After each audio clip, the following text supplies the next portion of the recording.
வசனம். லூக்கா 8ஆம் அதிகாரம் 48ஆம் வசனம். உன் விசுவாசம் உன்னை குணப்படுத்தும். பிரியமானவர்களே, இன்று ஒரு நம்பிக்கையை நிரப்பும் உண்மை சம்பவத்தை பார்ப்போம். இது உங்கள் வாழ்க்கையை மாற்றக்கூடிய, உங்கள் விசுவாசத்தை புத்துயிர்ப்பிக்கக்கூடிய ஒரு சரித்திரம். பர்த்திமேயு. இவன் ஒரு குருட்டு பிச்சைக்காரன். ஒவ்வொரு நாளும் சாலையோரத்தில் அமர்ந்து மற்றவர்களின் உதவியை நாடி வாழ்கிறான். அவன் வாழ்க்கை ஒரு இருளில் மூழ்கியுள்ளது. அவனுக்கு வேலை கிடையாது, எதிர்காலம் தெரியாது, ஒளியை பார்க்க முடியாது. ஒரு நாள் இயேசு நகரம் வழியாக செல்கிறார். பர்த்திமேயு அவரை காண முடியவில்லை. ஆனால் அவன் கேட்டான், நாசரேயனாகிய இயேசு இங்கே இருக்கிறார். விசுவாசம் அவனுக்குள் எரியத் தொடங்கியது. அவன் கேட்டவுடன் அவன் கூச்சலிட்டான், தாவீதின் குமாரனே, எனக்கு இரங்குங்கள். கூட்டம் அவனை அமைதியாக இரு என்று அடக்கினார்கள். மக்கள் கூறினர், அவர் உன்னை கவனிக்க மாட்டார். பலர் சொன்னார்கள், அவர் உனக்கு நேரம் ஒதுக்க மாட்டார். ஆனால் பர்த்திமேயு குரல் உயர்த்தினான், தாவீதின் குமாரனே, எனக்கு இரங்குங்கள். இயேசு நிற்கிறார். அவனை அழைத்து கொண்டு வா என்றார். மக்கள் கூறினர், அவர் உன்னை அழைக்கிறார். பர்த்திமேயு அவனுடைய மேலங்கியை எறிந்துவிட்டு இயேசுவின் அருகே ஓடிப்போனான். இயேசு அவனை நேசத்தோடு பார்த்து கேட்கிறார், நான் உனக்காக என்ன செய்ய வேண்டும்? அவன் தைரியமாக சொல்கிறான், கர்த்தாவே, நான் பார்க்க விரும்புகிறேன். இயேசு சொன்னார், உன் விசுவாசம் உன்னை குணப்படுத்தியது. பர்த்திமேயு உடனடியாக பார்வை பெற்றான். நீங்கள் உங்கள் வாழ்க்கையில் எந்த மாற்றத்திற்காக தேவனை கூப்பிட வேண்டும்? இன்று இயேசு உங்களை நோக்கி கேட்கிறார், நான் உனக்காக என்ன செய்ய வேண்டும்?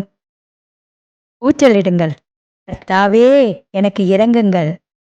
ஆம் பிரியமானவர்களே, கூறுவோம், கர்த்தாவே, எனக்கு இரங்குங்கள். நீங்கள் உங்கள் பிரச்சனைகளால் நொந்து போயிருக்கலாம். ஆனால் ஒரு நொடி கூட உங்கள் விசுவாசத்தை இழக்காதீர்கள். இன்று நான் உங்களை ஊக்குவிக்க விரும்புகிறேன். எதிர்மறையான மனசோர்வு அல்லது உங்களை சுற்றியுள்ள குரல்கள் கடவுளை அழைப்பதை தடுக்க விடாதீர்கள். நீங்கள் குணமடைய ஏங்கும்போது கடவுளை கூப்பிட பயப்பட வேண்டாம். அமைதியாக இருக்காதீர்கள். அவருடைய பெயரை கூப்பிடுங்கள். ஏனென்றால் அவர் உங்களை கேட்கிறார். அவர் உங்களை பார்க்கிறார்.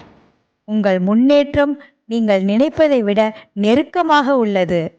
நீங்கள் இயேசுவை தொடர்ந்து கூப்பிட்டால், நீங்கள் விடாமுயற்சியுடன் இருந்தால், உங்கள் விசுவாசம் உங்களை அற்புதமான குணப்படுத்துதல் மற்றும் மறுசீரமைப்பு இடத்திற்கு கொண்டு வரும். உங்களின் எல்லா நோய்களையும், வறுமையையும், பிரச்சனைகளையும், நீங்கள் சந்திக்கும் எல்லா தடைகளுக்கும் அவர் இருப்பார். அவர் நம்மை ஒருபோதும் விட்டுவிட மாட்டார், கைவிட மாட்டார். அவரை தொடர்ந்து கூப்பிட்டு கொண்டே இருங்கள், அவர் பதிலளிப்பார். ஆம் பிரியமானவர்களே, இப்பொழுது நாம் ஜெபிப்போமா? ஜெபம். பரலோக தந்தையே, பர்த்திமேயை போல நான் இன்று உம்மை முழு மனதுடன் கூப்பிடுகிறேன்.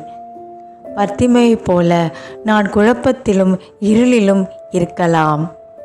நானும் என் உடல், மனம், குடும்பம், நிதி பிரச்சனையில் சிக்கியிருக்கலாம். ஆனால் பர்த்திமேயை கேட்டுக்கொண்டது போல என்னையும் நீர் பார்க்கிறீர் என்று நம்புகிறேன். கர்த்தாவே, என் உடலுக்கு நலம் வேண்டுகிறேன். நீங்கள் சொன்னீர்கள், உங்கள் விசுவாசம் உங்களை குணமாக்கும். இயேசுவே, நீர் என்னை குணமாக்கும் தேவன். என் நோய்கள் விலகட்டும். கர்த்தாவே, பர்த்திமேயைப் போல என் வாழ்வில் மாற்றம் வேண்டும். என் குடும்பத்திற்கு தேவையான ஆசி, உதவி, நிதி, சந்தோஷம் தாருங்கள். நான் விசுவசிக்கிறேன். என் குணப்படுத்துதலும் நிதியும் வழியும் வருகிறது. நான் கூப்பிடுவேன், நீர் பதிலளிப்பீர். நன்றி அப்பா. இயேசுவின் நாமத்தில் பிரார்த்திக்கிறேன். மகா பரிசுத்தமுள்ள நல்ல பிதாவே, ஆமேன்.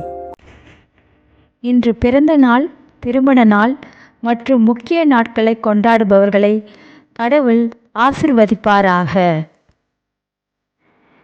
தேர்வு எழுதும் நபர்கள், மருத்துவ அறிக்கைகள் மற்றும் தேர்வு முடிவுகளுக்காக காத்திருக்கும் நபர்கள், நிதி மற்றும் பிற பிரச்சனைகள் உள்ளவர்கள் பயப்பட வேண்டாம். கடவுள் உங்களுடன் இருக்கிறார்.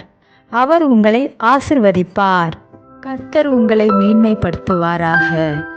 உங்கள் விசுவாசத்தின் அடையாளமாக ஆமேன் என்று கமெண்ட் செய்யுங்கள்.